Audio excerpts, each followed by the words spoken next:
I mean, the first question is basically for the readers mostly, but what is a smart small state?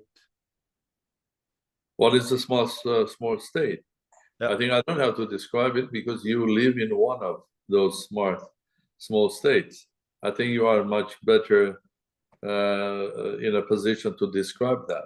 Why? The question is, why did I write this book? To be honest, I was Prime Minister of Armenia, and when I was around 30 something years old, very young, then I was forced to leave that position. That's in 1996. And I was forced to leave because I had cancer and health problems. But I always had this issue to understand, because a small country like Armenia becoming independent from Soviet Union, surrounded by a lot of problems, how can that country be successful? And what are the reasons or the tools that make some specific countries successful? And successful as a nation, as a state, not successful that every and each act of that state is right or wrong. And among those small states that are successful, for example, today in Europe, are countries like Estonia is a successful country, Finland. If you consider Sweden as a small country because of the number of population, Denmark, Norway, of course, Luxembourg is a successful country. Ireland is a successful country. And even taking the Gulf, there are countries like, there are countries like United Arab Emirates or Qatar or indeed Israel or Singapore. So there is no need to explain why they are successful because they are successful. The question for me was why and how these countries were successful. Of course, there is no one model for them. There are ingredients of success for different countries because different countries have different population, different initial conditions, but the most important, different national identity of people living there, and what are their dreams or what are their mission or the vision of their own country. But the other important thing is also to understand that it's very important. The smart states are the ones that if they have a specific advantage, even one, even small or a big one, are they smart enough to convert that advantage or something that God or life has given to them into a success story. If you take a country like Ireland, of course it's about visionary and smart leadership of the country, but Ireland has an advantage.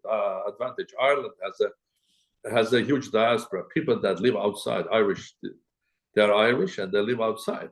They're in the United States. If you take the President of the United States, around a bit less than half of the President of the United States, they have Irish connection. And most of, in 20th century, most of the Irish presidents visited Ireland, they supported Ireland, and Ireland has converted and used the whole sort of network of Irish people worldwide in order for Ireland to benefit, become a hub of new technology, new ideas, and so on and so forth.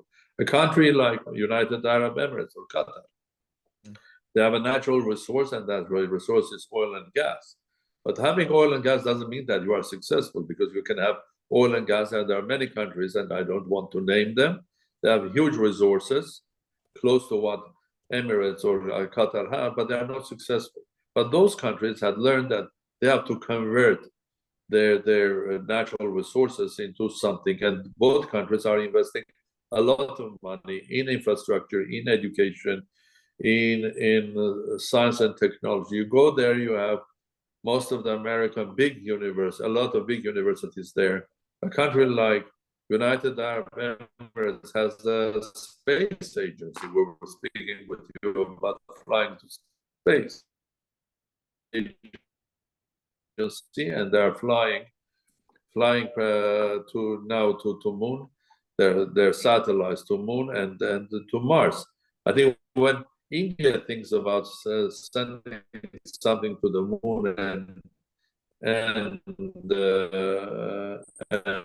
and Mars, we do understand it's 1.5 billion. It's India, a huge country. For Qatar, hosting the World Cup for football and having 7, 8 big universities based in Qatar. And the population of Qataris in Qatar is 360,000 over. So it's all about, or Norway, being a country that has the natural resources, but had converted that into the wealth of a nation. I think that I can speak hours about Norway as how Norway was successful. It doesn't mean that every citizen is happy. It doesn't mean that the country is not doing something wrong sometimes, okay? Right or left decision and so on and so forth. But overall, it's a smart state. Like Israel is a smart state. You go to Israel, they are using, again, like Irish, their huge network, and they are financing their own country from abroad. And at the end of the day, you go to Israel, you have all of the big multinational companies being present. So Israel is a country that has it's a huge technological base. So for me as an Armenian, the question was, Armenia having the same, for example, advantage like Israel or like Ireland, having huge diaspora and a very strong identity and a very strong history, can Armenia be successful? Unfortunately, Armenia is not successful, and there were reasons. So that was bothering me all the time. But to be honest, this is my second book. My first book that I wrote, finished, but it's not published yet. It's called Quantum Politics. And it's about 21st century politics. Why I called it quantum? Because several reasons. In order to make clear that this politics that we're living now, the political environment, the world, is dramatically changed, different than the world that we lived, I mean, even 20 years ago, when you were a young boy. It's dramatically different. And one of the reasons is quantum physics and quantum technology, your telephone, the satellites, the space, connectivity, supercomputers, now artificial intelligence. And this is going to be more and more impacting. And people are living in a different world than they lived 30 years ago. I have a question to you. How many times do you vote in Norway for the parliament, for example? I mean, I voted in once in 4 or 5 years? 17. Yeah, once in 4 or 5 years. That's the usual one. I voted in every election that I have. So how many? So once in how many years? It's 4 years between parliamentary elections. Okay, fantastic. But in the quantum world that we're living today, ordinary citizens are voting 5-6 times a day using this on Facebook. Yeah. So the world has changed. Even the whole idea of democracy is different today, because this is not the electoral democracy that people vote once in 4 or 5 years. And then they have an MP, member of the parliament, that represents them. He or she, they come and speak to them once or twice a year or 3 times a year. Every citizen today is not only connected live with Australia or New Zealand or Argentina, but also is voting expressing their ideas. So the quantum becoming powerful. So it can be a very good thing, okay? But then you have to have a new model of how you run democracy, how you use the ideas, because always the good. Nature is a fantastic thing. It always creates balance. If there is an elementary particle born, like electron, which is negative charge, there's also a similar particle created in nature, which is with positive charge. So nature always balanced. So the new quantum technology is fantastic, but it can be used against the same democracy. You see, it can create huge power for fake. It can create huge power for manipulation. It can basically diminish even your newspapers, how your newspapers is working with the population, because as the sort of a fake news will flood the people and basically will work with the mentality of people, and it will become more and more complicated, because there is a phenomenal thing which is called artificial intelligence, and I am a specialist of that. I created Department of Mathematical Modeling of Complex System, which is artificial. In 1990, 1998, back in Soviet Union. This was about mathematics. It's a great thing because artificial intelligence can help us resolve a lot of issues, starting from fighting cancer, okay, managing a lot of things. I mean, making our lives much more simpler, giving you guys tools in order to manage the media or create new films and all of that stuff. But on the other side, artificial intelligence can be very dangerous, because artificial intelligence in military will basically have drones that will have their intelligence. They'll decide whom to bomb or not. Artificial intelligence can hack. Artificial intelligence can manipulate people. Artificial intelligence can create huge fake news, okay? I mean, it's what's wrong in the future, in the upcoming future, what can happen. You can record me, and at the end of the artificial intelligence will create me speaking nonsense. And I have to prove that it's not me, because I'm also recording you. You are recording me, I'm recording you. Not because I'm afraid of you, because that's the way to do it. Because anytime, anything can be manipulated. That's very, very important. So I think we live in a quantum world, and in the quantum world, the small can become powerful, small states. If you take Europe, for example, or even the world, if you take the first 10 countries that are basically ahead of everybody in e-government, electronic government, do you know who is on the top of that list? Estonia. Worldwide. And smaller countries are ahead of everybody. If you take index of innovation, and it's not my statistics, the statistics of international organizations, media companies like Bloomberg, if you take worldwide the top 10 innovation, I mean the top 10 innovation, there are only UK and United States.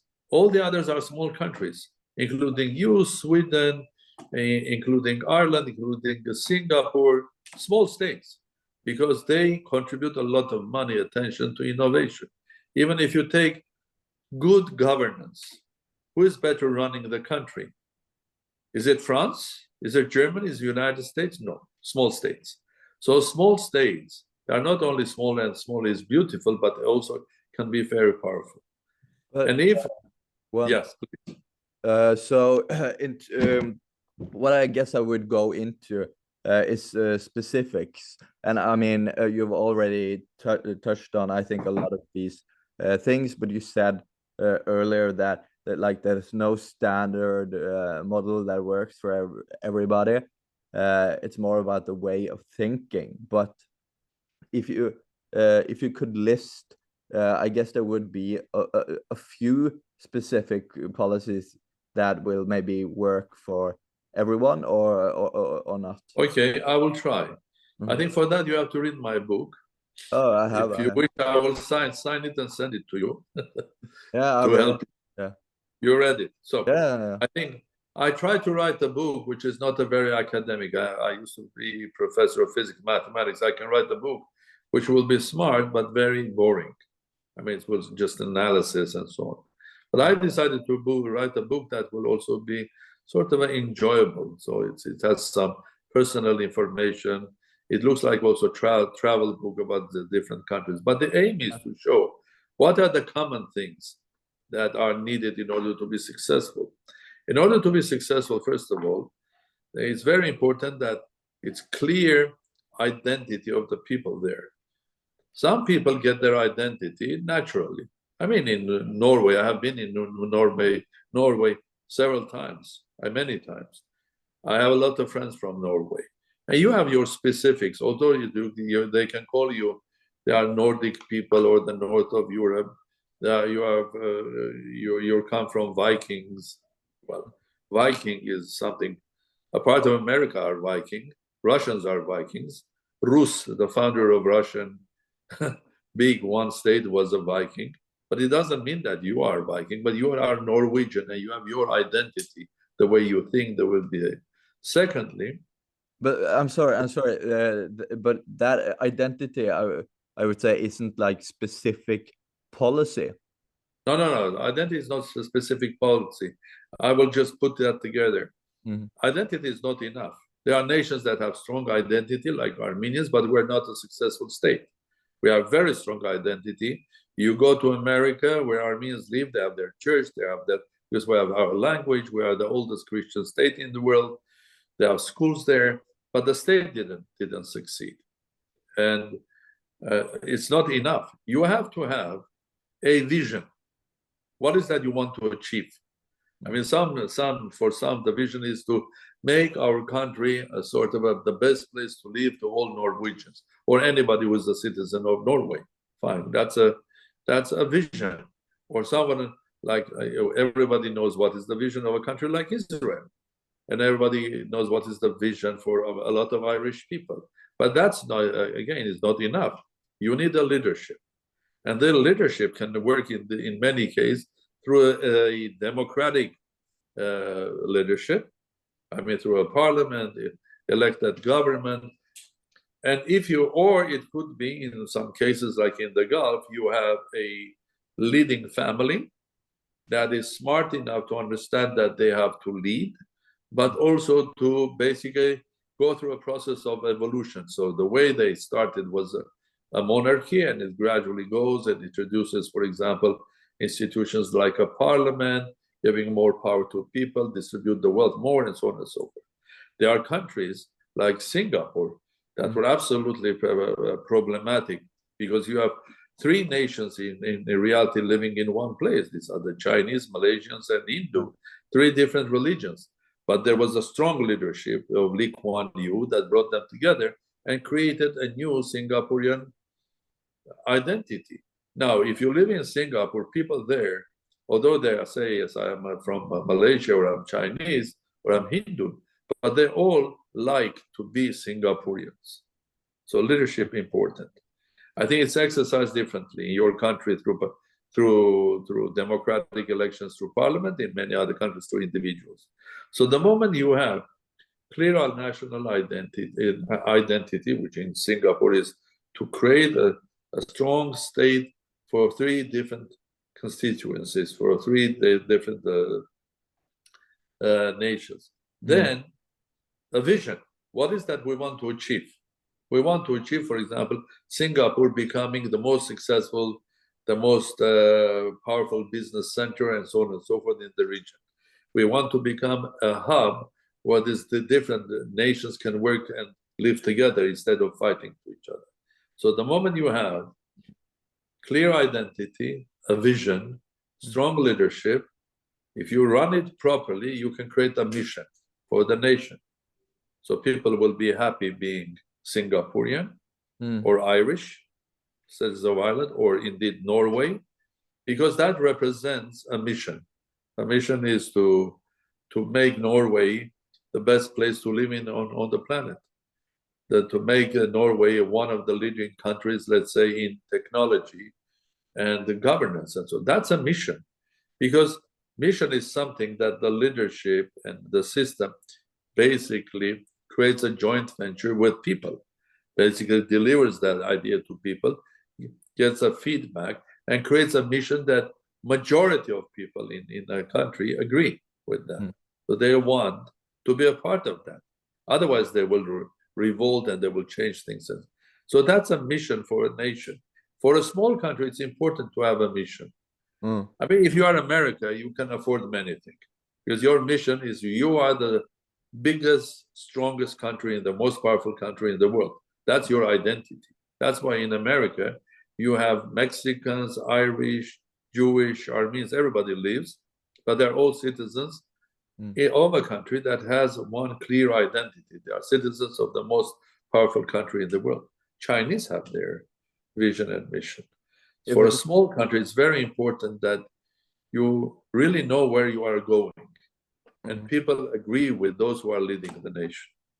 If I could just interject with just a quick follow-up to that. Some would maybe argue that Singapore is one of very few, maybe the only one in the book that managed to take like three very like different ethnicities, I guess, and and kind of merging it into one, but they kind of did it, I guess, through force. People would argue that the reason countries like Belgium and Switzerland managed to kind of get a stable working society, I guess, was because of like the sub-states, the canton, and that was why they worked, while like the Soviet Union did not work. So what is your view on identity? Is it like what do they call demos, or could you just explain that?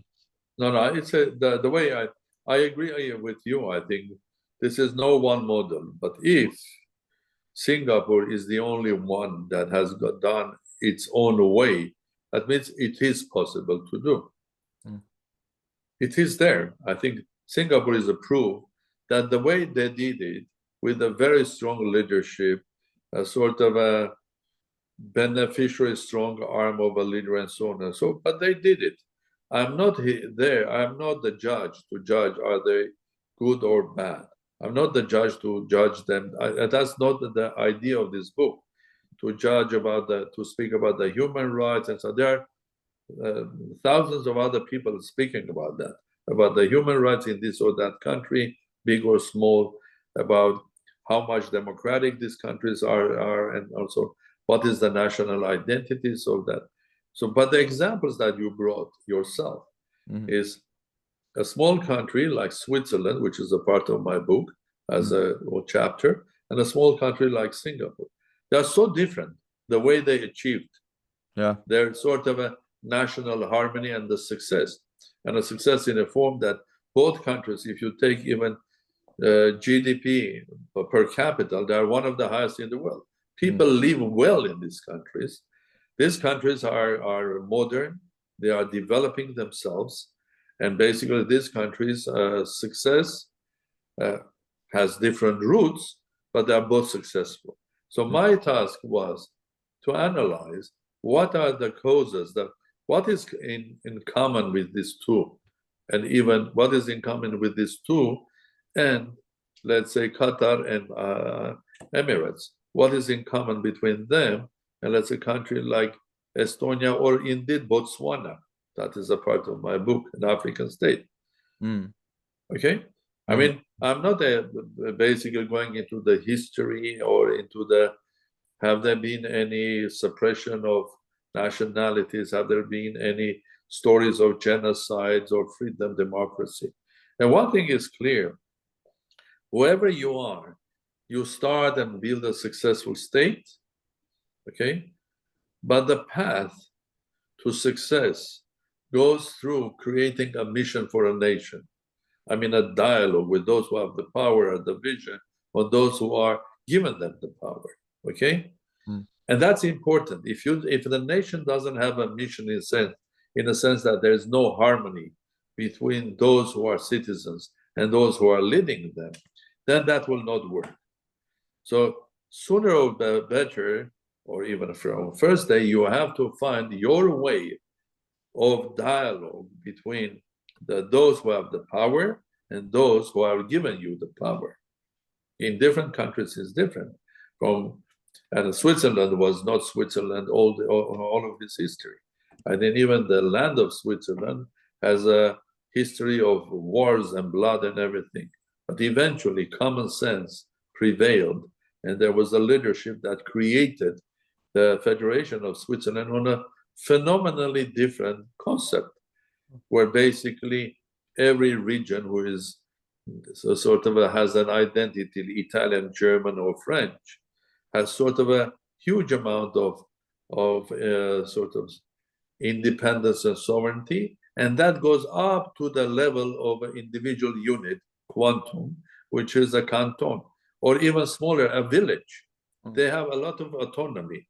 And this is conceptually completely different than what is happening in Singapore, for example, or in Israel, or in Qatar. But they all have somehow found a way of creating sort of a harmony between those, as I said, that are leading, and those who have given them the right to lead. So they live together, and that harmony could be called also a mission for a nation. I mean, Swiss people are proud that they are Swiss, and they are proud the way they live. So they are proud that they have this harmony, and that harmony, the way they run it, is their mission. Okay, it has become not only a mission but also their national identity. So I think when you are asking Swiss, you understand Swiss. What is this? You don't ask him, are you Swiss? Are you French Swiss or you're Italian Swiss? I think this is a very rare question today, because they have created new identity, which is the Swiss one. I think this is pretty clear now. So, but I would like to move on to what I think is a very important question. What do you think is the future of Europe? Do you think we're falling behind North America and Asia? And if so, why, and what can they do? I'm talking economically, by the way. Okay, I think let me just answer that question a bit. I mean, that's another lecture of 2 times 45 minutes. I'm old professor. You don't have that time. I don't have that time. But let's speak about that. I'll give you something that I have lectured, and it's a part of also my second book about quantum politics. Today, if you look at the world, okay, today, not 30 years ago, when the Berlin Wall was destroyed, there was this happiness worldwide in the capitalist world, that the capitalist has proved that it's much better than communism or socialism, the way it was run in Soviet Union, and freedom is much more important than living in a dictatorial state. That was the Soviet Union. Fine. But unfortunately, in 30 years' time, this victory was not converted into a new world. I think a lot of politicians didn't see that. They thought, okay, they won, and this is forever. Even people like scientists like Fukuyama were saying this is the end of the history, now everything will be the same long time. He didn't realize that the world, people, the nature of us is changing, and it's changing so rapidly that in 30 years' time, we are facing a completely different world. Well, 30 years ago, it was a world with one singular power, which was the United States, the biggest in military and the biggest in economy, and the best example in the world to everybody to follow. Okay, democratic country with keeping balances of every nation living there, and so on and so forth. So European Union became stronger bigger during these years, but becoming bigger is not enough. I think you have to embrace the facts of change, the evolution, and what the evolution that we are going through, and I call that evolution our evolution, rapid evolution, because the evolution, be technological, economic, military, political, is happening with a huge speed. In 30 years, the world is completely different. Our evolution, if you put our evolution, it becomes revolution, okay? That means we are going through a process of revolutionary changes. Now, the world today, militarily, the world is dominated by the United States. That's the only country that is capable of deploying army anywhere in the world and basically being active here and there militarily. It's the dominant country in the world. In upcoming years, maybe China will try to basically balance US power, maybe something else. The only thing which is balancing is on the nuclear arms, okay? Because Russia has more or less the same amount, number of nuclear bombs as America. And in the old world, classical world, after the Second World War, the balance was kept between two systems through a threat to each other. Everybody knew if they will start a war, they will not only finish the enemy, but they will finish themselves and the whole world. Yes, that was the classical nuclear détente. The world has changed. On second dimension, so it's the first dimension military, second economic dimension. On economic dimension, The world is already not singular or single core, because China economically has come closer to the United States. And they are so much interconnected to each other, it's very difficult now to make them separate. Chinese big market is in America, Americans' big market is in China. I don't know why and how, but the American big companies went to China to produce cheaper. In the meantime, they transferred a lot of know-how, and Chinese started growing very fast. But who is also catching up? Countries like India, countries like Brazil, countries like even South Africa, and so on and so on. Japan is there, Korea is there. So world is more or less becoming several, not one, but two, not two, maybe three polars economically. There is a third dimension, and that's an important new one, which I would like to call this is the dimension of the new world, where the power is defined by technology, advancement, good management, and so on and so forth. Yeah. And the leaders in this world is multi-polar. It's not led by America, it's not led by China, because a country like Estonia or Switzerland can be as powerful as any of them. And in the new world, the political balance will not be kept on the threat of nuclear power, but it will kept that even in the military, those countries that will have access to technology, they'll be the strongest. Armenia, my homeland, 4 years ago had a war with Azerbaijan,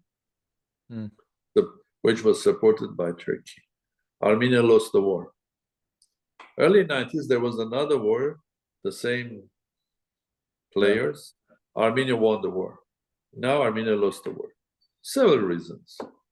I'm not here to speak about Armenia, but it's an example. And one of the reasons was Azerbaijan was equipped with Turkish drones, okay? While Armenia didn't have that. So I think in the future, the drones, robots, anything driven by artificial intelligence will be decisive. So small countries can become as powerful as big ones. And there's a new category of virtual states, small states, that I have identified. I wrote a couple of paragraphs in the book, but I'm speaking about this. And these are the big multinational technological companies. Do you like it or not? Google is a state, has huge impact on the world. It's a small state because the workers of the company, the shareholders, if you take, are 1 or 2 million, okay, altogether. But it has huge impact on the world. Okay, Apple is a state. It acts as a state because the impact of that company that has on the world is huge. The impact that those companies have even on their own state is huge. The influence of big companies like be that Microsoft, Apple, Google, Facebook on the US politics and economy is phenomenal. So this world, the new world, is quantum. And it's a quantum world complicated. Merger of technology, ideas, artificial intelligence. And it is in this new world, okay, the ones that will be the most successful ones will be the ones that will not only be big in size, but also they will be big in management, innovation, technology, artificial intelligence, discipline, identity. That's the future of small states. And that's why it is happening now, okay? That's why I put together an idea, and I'm advocating that this world definitely today needs S20. You have United Nations, well, fantastic thing or created after the Second World War. But what's the impact of today of United Nations in the war in Gaza or in the war in Ukraine? We have World Bank, IMF, fine, we'll leave them aside, it's the economic ones. G20 and G7, yes, the biggest states. Now, if you are a small, strong state like Norway, okay, you are a member of United Nations. United Nations is run by Security Council, and the Security Council is run by permanent members. giants. They have the veto rights, yes? You Yeah. can come with an idea, either China or Russia or America will not like it, or Britain, they will stop it. Am I right? Yeah, of The course. world is run through this institution by big states. G7 is the same. What is G20? It's the biggest GDPs. What I'm saying, why you are taking the biggest GDPs? Take the biggest GDPs per head. Yeah. Per citizen. Yeah. And none of these states will be there because GDP of a country like Luxembourg per head, or Singapore, even Sweden, even you, or Qatar and Abu Dhabi is much bigger than GDPs per head of France or Germany. Okay? Yeah. The US would be up there, but not many. The thing is, that's why I'm saying they are growing in power, small states, especially the ones that are smart. They are growing in their influence, but they don't have representation. So it's the time these small, smart states come together.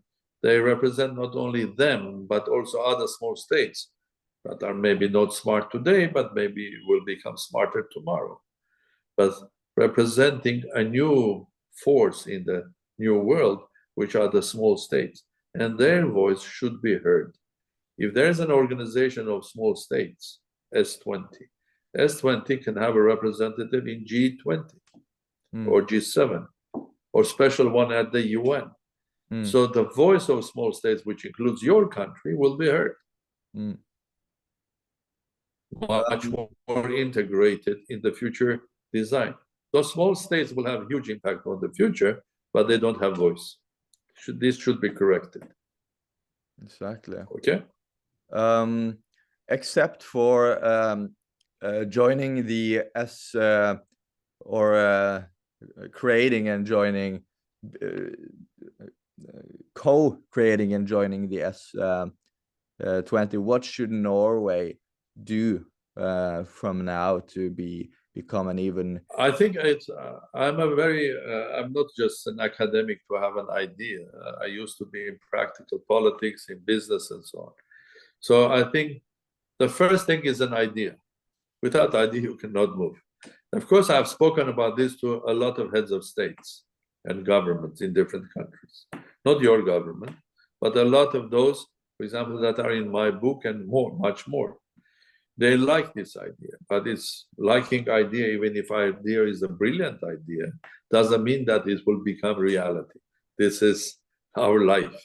So one needs to create supporters a lot, and one needs to lobby this idea. One needs to go public about with this idea.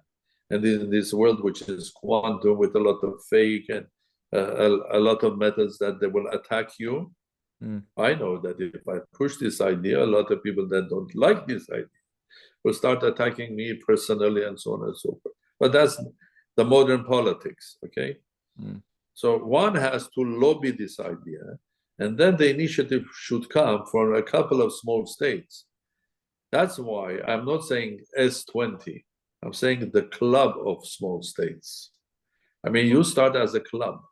You start coming together for a small conference, small states, let's say 10 of them, 20 of them, 30 of them, and talking about basically sharing with each other their success stories. That's the first step. And then speaking about what I can learn from you, what you can learn from us, what is that we have in common. And then what are our common interests? These are not regional states. They don't have regional geopolitical interests. These are not economic ones. Their economic interests are so different worldwide. I mean, the economic interests, the way economy of Singapore is run, or Israel, or Switzerland, or Estonia, or Norway are different, or Botswana. So, but there are things that are in common. And one of the common things, interestingly, is that small states in general, they don't like instability. Any instability in the Far East, let's say between China, Taiwan, and so on, will hurt Singapore. Yes. Any instability which is now happening in the Middle East or around the Gulf, it's not something that countries like Qatar or Emirates and others would like. They like more stability. That is why a country like Qatar or Emirates are working as a mediators. So mediation now is happening more in the Gulf rather than in Switzerland. Yeah. I think in any region, if you take small states, they are the ones. A country like Estonia would like stability politically. They don't like any further tensions between European Union and Russia. Mm. And of course, European Union is one of the most complex structures on the planet, or maybe it is the most complex thing, because it's a combination of big and small, successful and not. And the differences between ideas, vision, and missions of nations in the East and in the West are different.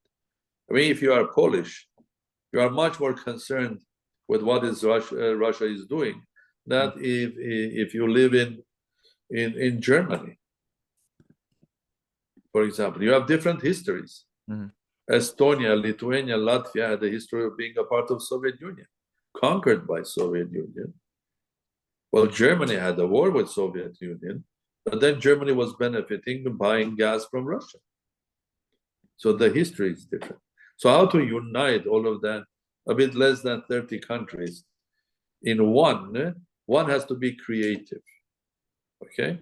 You have to rethink about, as we have to rethink about the values and how we exercise in this new quantum world democracy, we have to think and find a way of making this great idea of united Europe something that will continue living in 21st century.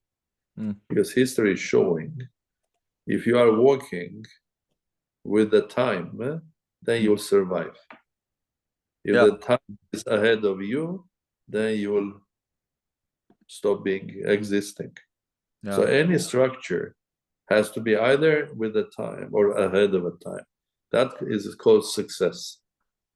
Okay. Right. And that's why small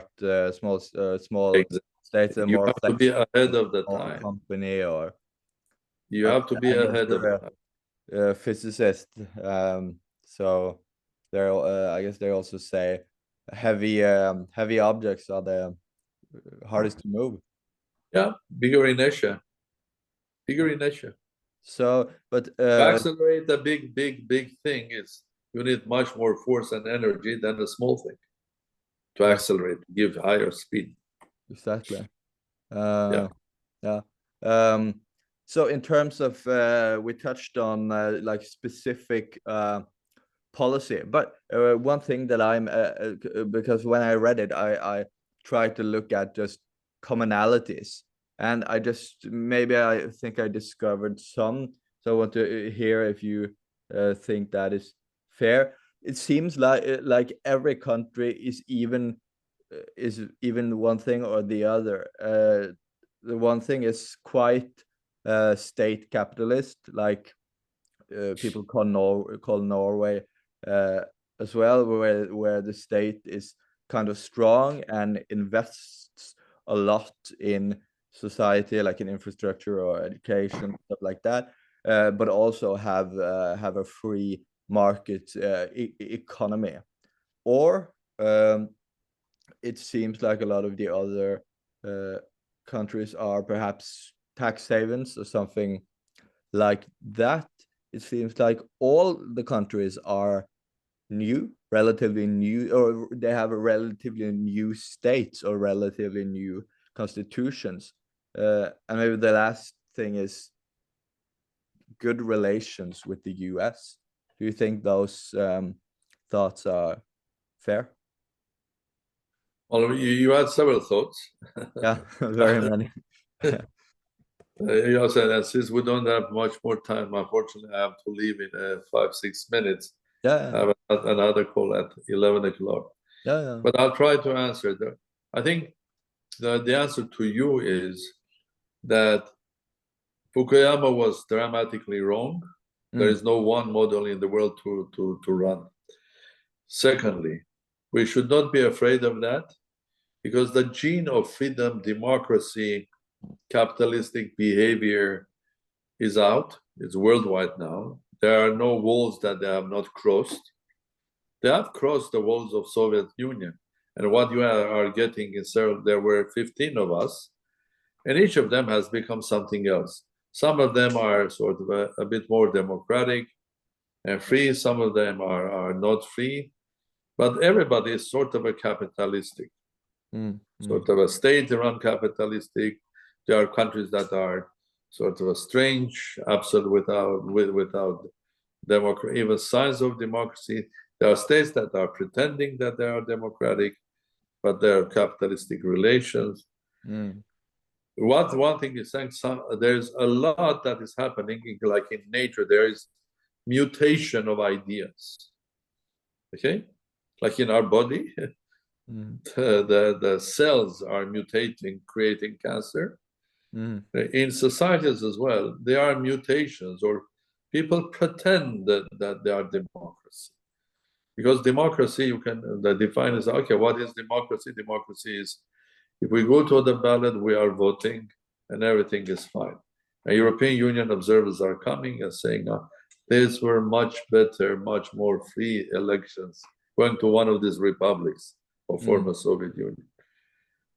It's more fair, but not still free, or that's a definition which is a bit too abstract, okay?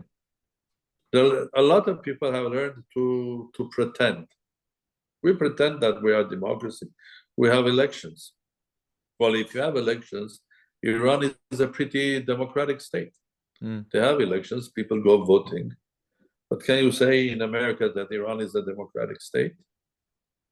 I think the ideas of democracy, freedom, capitalism are changing, they are manipulated, and so on and so forth. So we live in a world that we have to recognize. There are many models, and there are several models that can be successful. You said about your country as a state capitalist. Fine. But Russia is also sort of a state capitalist country. China. And there are other countries as well. So is it bad or good? As in, can anybody tell that Norway is a bad country or is a wrong country? Or you have to repeat exactly what an old democracy like Britain is doing? The answer is no.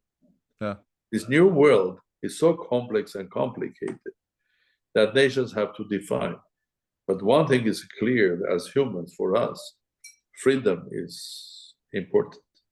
One thing what is as humans living on this planet, and it was basically proven by history of Soviet Union, freedom, democracy, human rights are important. How do you then managing that, your state, your national interest there?